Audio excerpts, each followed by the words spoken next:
हमारे प्रदेश अध्यक्ष वेद प्रकाश पांडे जी मौजूद, यहाँ पर हमारे उपाध्यक्ष आदरणीय अजय कुशवाहा जी मौजूद, यहाँ पर उपाध्यक्ष आदरणीय अशरफ अंसारी जी मौजूद, इस सामाजिक मंच पर हमारे उपाध्यक्ष आदरणीय रमेश सिंह जी मौजूद, इस सामाजिक मंच पर पूर्व विधान पार्षद आदरणीय अजय अलमस जी मौजूद, यहाँ पर हमारे छात्र प्रकोष्ठ के हमारे प्रदेश अध्यक्ष सीमांत पासवान जी मौजूद, यहाँ पर हमारे चिकित्सा प्रकोष्ठ के हमारे प्रदेश अध्यक्ष डॉक्टर अजय यादव जी मौजूद, यहाँ पर राजेश भट्ट जी जो कि प्रदेश के हमारे प्रवक्ता हैं मौजूद, यहाँ पर अनिल पासवान जी जो कि राष्ट्रीय महासचिव हैं युवा प्रकोष्ठ के मौजूद, यहाँ पर अनूप पासवान जी जो कि प्रवक्ता हैं, दिनेश पासवान जी प्रवक्ता, कुंदन पासवान जी जो कि मीडिया के प्रभारी हैं, निशांत मिश्रा जी जो कि मीडिया के प्रभारी हैं मौजूद, यहाँ पर हमारे जिला अध्यक्ष चंदन यादव जी मौजूद, यहाँ पर युवा के हमारे प्रधान महासचिव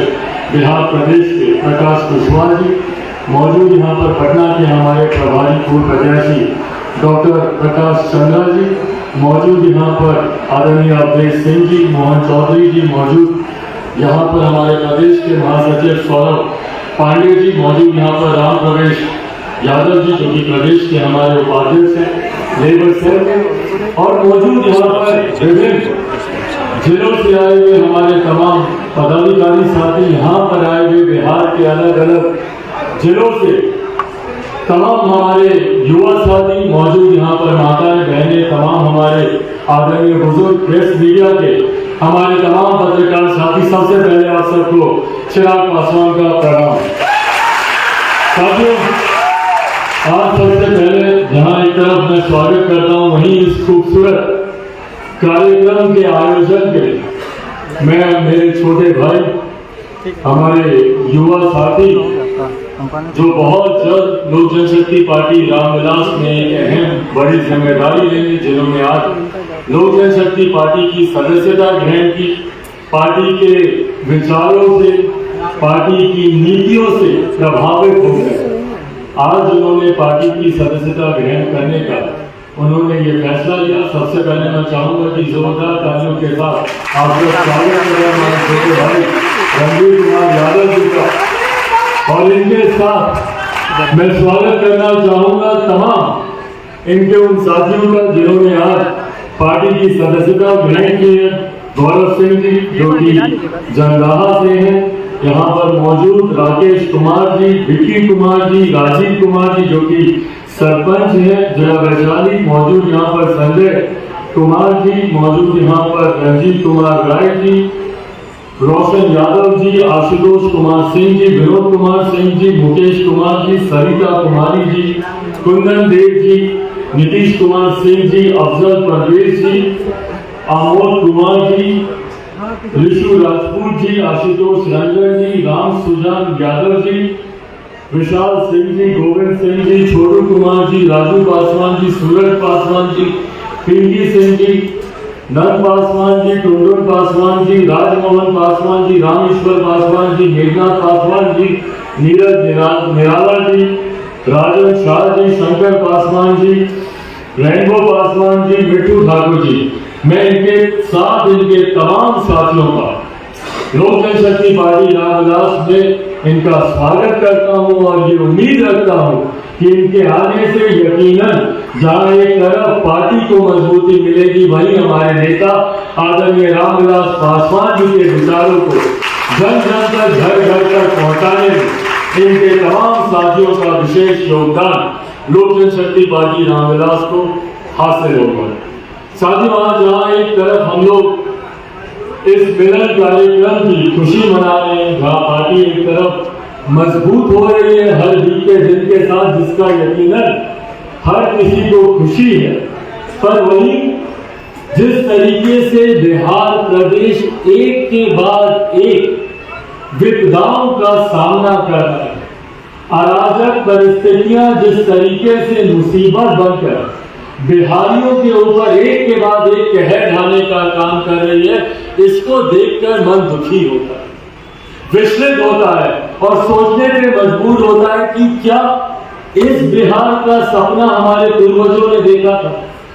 तमाम महापुरुष जो बिहार की भूमि से जिन्होंने जन्म लिया, बिहार को बेहतर बनाने के लिए जिन्होंने कार्य किया, जिन्होंने बड़े बड़े आंदोलन किए, जिसके आंदोलन से कई हमारे आज के वर्तमान के नेता निकल कर आए, जेपी जी हो, कर्पूरी ठाकुर जी हो, तमाम ऐसे नेता जिन्होंने बिहार को एक विकसित राज्य बनाने के लिए हर संभव प्रयास किया और जिन्होंने सपना देखा। मेरे पिताजी स्वर्गीय रामविलास पासवान जी ने सपना देखा भैया कि कम से कम उनके रहते हुए नहीं तो उनके जाने के बाद तो कम से कम उनके को साथ लेकर वो अगर अपने पीढ़ी कम से कम उस संघर्ष को एक पूर्ण विराम तक लेकर जाएगी।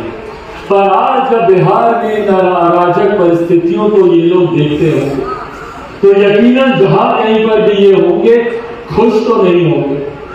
आज हम लोग जहां एक तरफ देश के लोग गौतम बुद्ध की भूमि बोध गया में गए, बुद्ध ने जहां एक तरफ शांति का उपदेश दिया, वहीं दूसरी तरफ बिहार में आए दिन हत्या, लूट मार, डकैती, बलात्कार अपनी चरम सीमा पर पहुंच चुका है। और ये कोई राजनीतिक शब्दावली मैं नहीं कह रहा हूं कि भैया कानून व्यवस्था ध्वस्त हो गई है, अपराध चरम सीमा पर है, हकीकत है। प्रत्यक्ष को प्रमाण की जरूरत नहीं होती।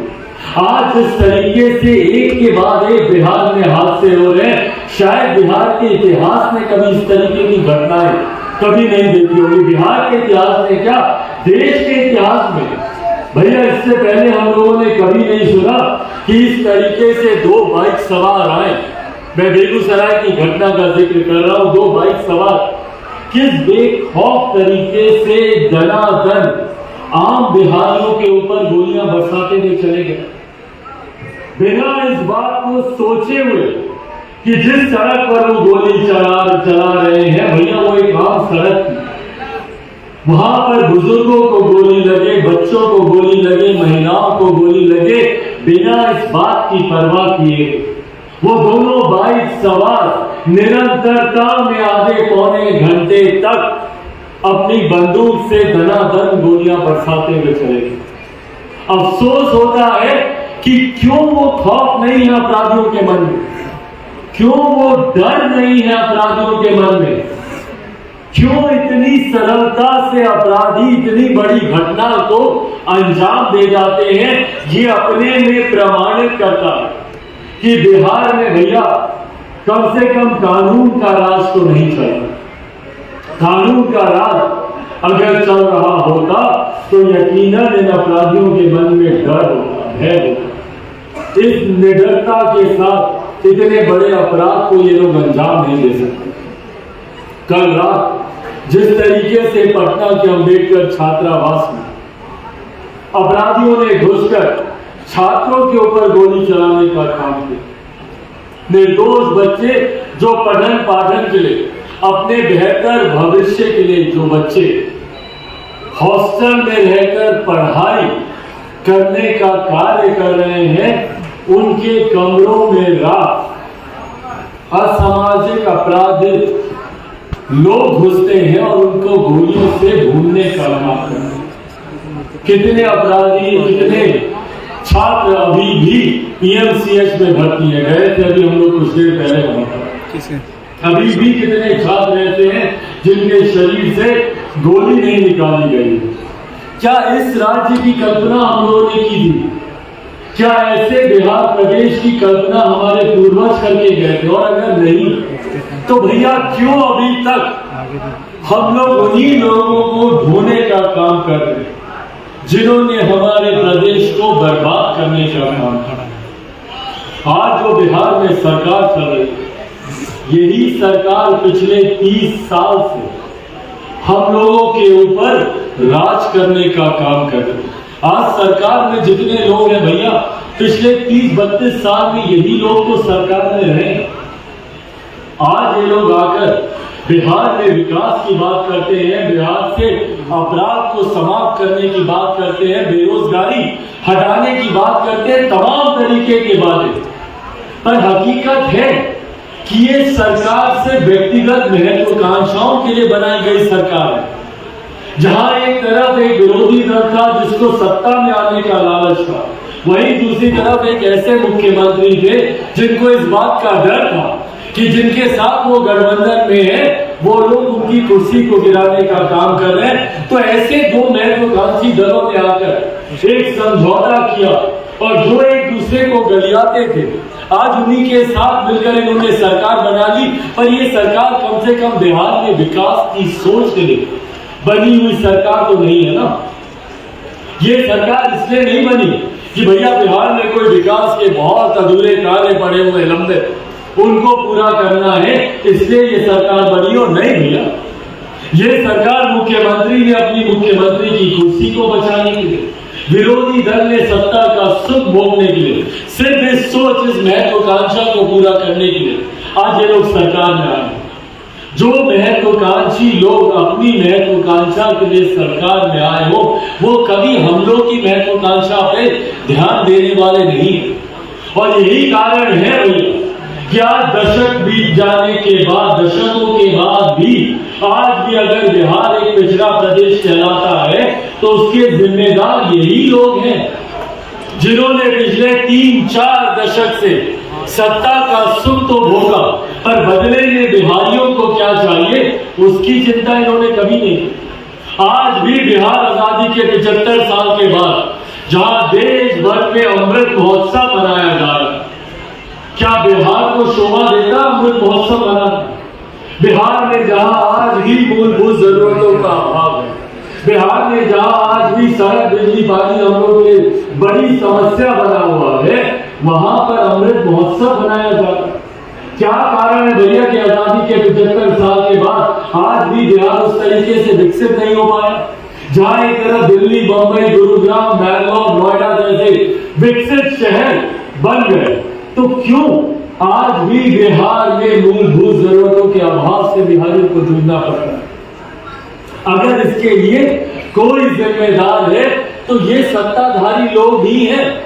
और खास तौर पर मेरे मुख्यमंत्री जो कि निरंतरता में पिछले 17 सालों से बिहार के मुख्यमंत्री हैं, 2005 से लेकर अभी तक बीच के 1-1.5 साल अगर छोड़ दिए जाए तो निरंतरता में इन्होंने बिहार में इन्होंने शासन करने का इन्होंने काम किया बतौर मुख्यमंत्री के। और आज ये बोलते हैं कि भैया हम बिहार में विकास करेंगे, हम बिहार में रोजगार करेंगे, तो अभी तक इन्होंने बिहार में क्या किया? और आज जब बिहार अपराधियों की जकड़ में है तो मेरे मुख्यमंत्री क्या कर रहे हैं? ऐसे में मेरे मुख्यमंत्री को चिंता है पुनः अपनी, चिंता है प्रधानमंत्री बनने की। दिल्ली दरबार के दर्शन में मेरे मुख्यमंत्री व्यस्त हैं, जब बिहार में अपराधी अपनी गोलियों से आम बिहारियों को भूनने का काम कर रहे हैं। हमारे मुख्यमंत्री के पास 1 मिनट की फुर्सत नहीं है कि जाकर उन घायलों को देखें, 1 मिनट की फुर्सत नहीं है उस पीड़ित परिवार से मिलने के लिए जिन्होंने इस अपराधियों की वजह से अपनों को खोने का काम किया। उन बच्चियों के जाके आंसू पोंछने की फुर्सत हमारे मुख्यमंत्री के पास नहीं है जिन्होंने अपनी इज्जत, आबरू मुख्यमंत्री नीतीश कुमार जी के प्रशासन की लापरवाही की वजह से लुटवाने का काम किया। इन तमाम चीजों पर मुख्यमंत्री खामोश रहते। एक अपराधी को पकड़ा नहीं जाता बिहार में, परिणाम स्वरूप अपराध यहां पे बढ़ता जाता। भ्रष्टाचार आज की तारीख में बिहार में चरम सीमा पर है। शायद ही बिहार का कोई ऐसा गांव होगा जहां पर बिना घूस के कोई काम होगा। ऐसे में भैया हम लोग किस दिशा में हमारे प्रदेश को लेकर जा रहे हैं, ये चिंतन करने की जरूरत है हम लोग को। आज बिहार अगर सुर्खियां बनता है तो सिर्फ गलत कारणों से। बिहार सुर्खियां बनता है कानून मंत्री के फरार होने को लेकर। बिहार सुर्खियां बनता है जब इनके मंत्री अपने आप को चोरों का सरदार बोलते हैं। बिहार सुर्खियां बनता है जब आए दिन बिहार में गोलियां चलाई जाती हैं, जब बच्चियों की इज्जत लूटी जाती है। सिर्फ इन वजहों से बिहार नेशनल चैनल्स में सुर्खियों में रहता है। तमाम पत्रकार साथी सहमत होंगे। अगर आप लोग के चैनल पे कोई खबर दिखाई जाती है बिहार को लेकर तो वो विकास की खबर नहीं होती। कब हम लोगों ने आखिरी बार सुना कि किसी विकास के कार्य को लेकर बिहार सुर्खियों में रहा, कि बिहार में इतनी बड़ी योजना का शिलान्यास हुआ या बिहार में फलाना कार्य की स्थापना की गई या इसका उद्घाटन किया गया सिर्फ गलत कारणों से, अस्पताल में डॉक्टर के ना होने की वजह से, नए बने हुए पुल के ढह जाने की वजह से, बांध को चूल्हे उतर जाए सिर्फ इस वजह से, सिर्फ यही कारण है कि बिहार सुर्खियों में रहता है। मैं जब दूसरे प्रदेश जाता हूं दुख होता है, शर्म से सर झुकता है दूसरे प्रदेशों में। और मैं कोई बहुत दूर दराज के प्रदेशों की बात नहीं कर रहा, यही बगल में बंगाल गया था। बंगाल में जाकर जहां एक तरफ सर शर्म से झुकता है जब बंगाली बोलते हैं कि भैया आपसे अच्छा तो हमारा बंगाल है, कम से कम यहाँ पे ये तो हो रहा है, वो तो हो रहा है। और वहीं दूसरी तरफ जब बंगाल में रह रहे बिहारियों के हालात में देखा, किन परिस्थितियों में वहां पे बिहारी अपना जीवन गुजर बसर कर रहे हैं। कुछ लोग हैं जिन्होंने अपना जीवन बेहतर बना लिया, अपना व्यवसाय अपने काम में रखा, पर अधिकांश ऐसे हैं जो दूसरे प्रदेशों में जाकर मजदूरी का काम करने के लिए मजबूर हैं।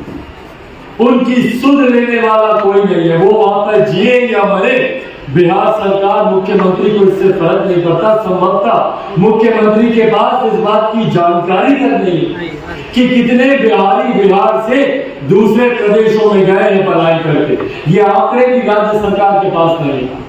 वो बयान मुख्यमंत्री का जब यूक्रेन में जब वॉर चल रही थी, उस वक्त जब भारतीय छात्र बिहार वापस भारत आने के लिए जब मजबूर थे, तो उस वक्त हमारे मुख्यमंत्री सार्वजनिक मन से बयान देते हैं कि जा, हमको तो पता ही नहीं था कि इतना बिहारी बच्चा यूक्रेन में पढ़ाई करता है।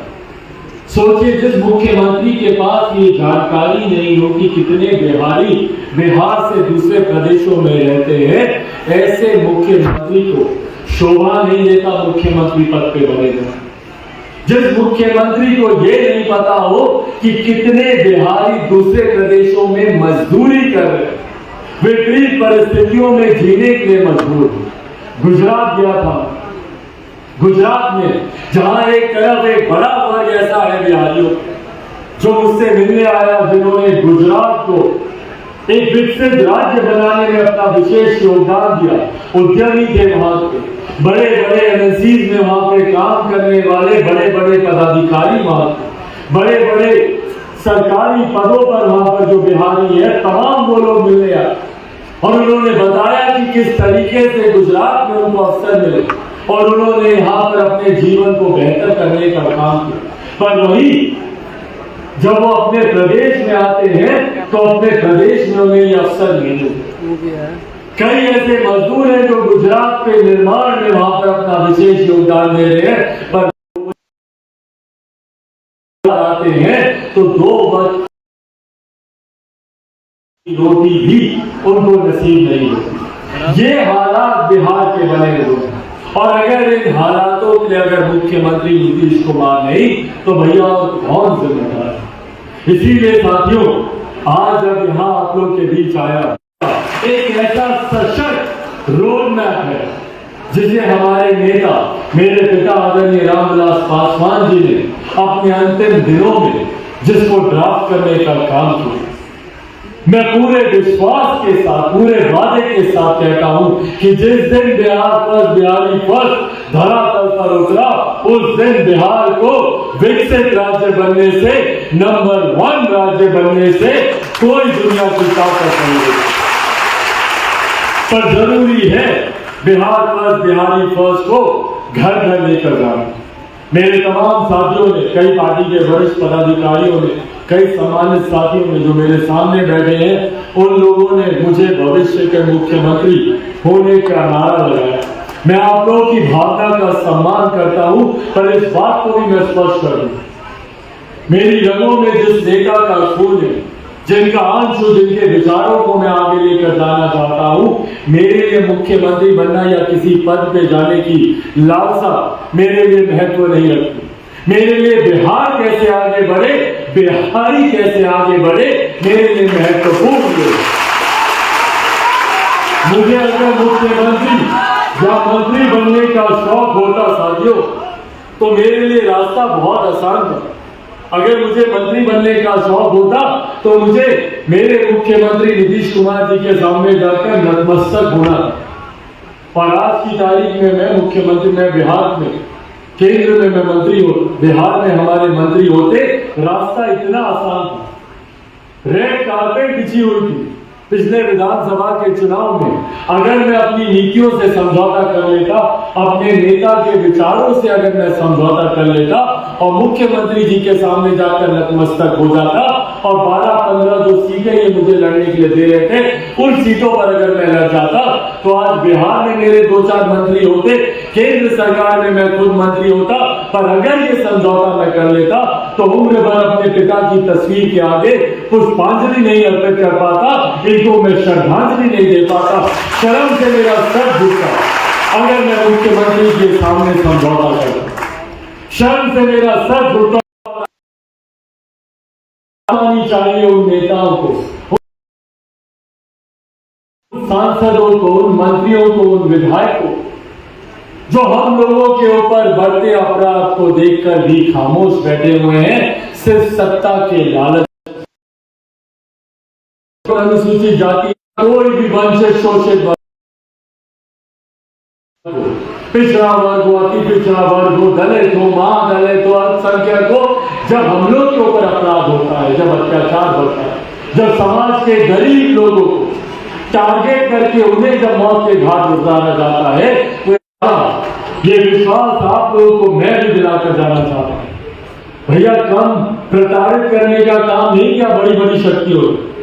जब चिराग पासवान ने बिहार में बढ़ते बेरोजगारी को लेकर, अपराध को लेकर, भ्रष्टाचार को लेकर मुहिम शुरू की, बिहार फर्स्ट, बिहारी फर्स्ट को लेकर जब हम लोगों ने मुहिम शुरू की, तो चिराग पासवान को समाप्त करने के लिए तमाम बड़ी बड़ी शक्तियां एकजुट हो गई।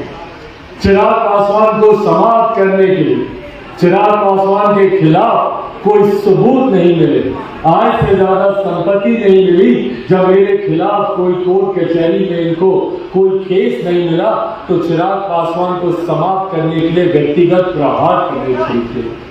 मेरे परिवार को तोड़ा गया, मेरी पार्टी को तोड़ा गया, मेरी ही पार्टी से मुझे निकालकर बाहर फेंक दिया गया, मुझे मेरे घर से रातों रात मेरे सामान सहित, मेरी मां सहित, मेरी बूढ़ी नानी सहित हम लोग को सड़क पर फेंक देने का काम किया गया। क्यों? ताकि चिराग पासवान टूट जाए, ताकि चिराग पासवान समाप्त हो जाए।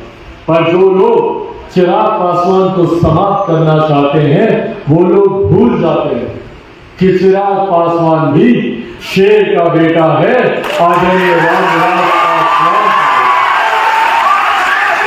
ना टूटने वाला हूं, ना झुकने वाला हूं, और डरता तो मैं किसी से नहीं भैया। जितनी ताकत का आपको इस्तेमाल करना है मुख्यमंत्री जी, आप कीजिए, जितना आपको मुझे प्रताड़ित करना है आप कीजिए, पर जब तक चिराग पासवान के शरीर में सांस है, मैं बिहार के लिए और बिहारियों के खोए हुए गौरव सम्मान के लिए लड़ता रहा था, लड़ता रहा हूं और लड़ता रहूंगा।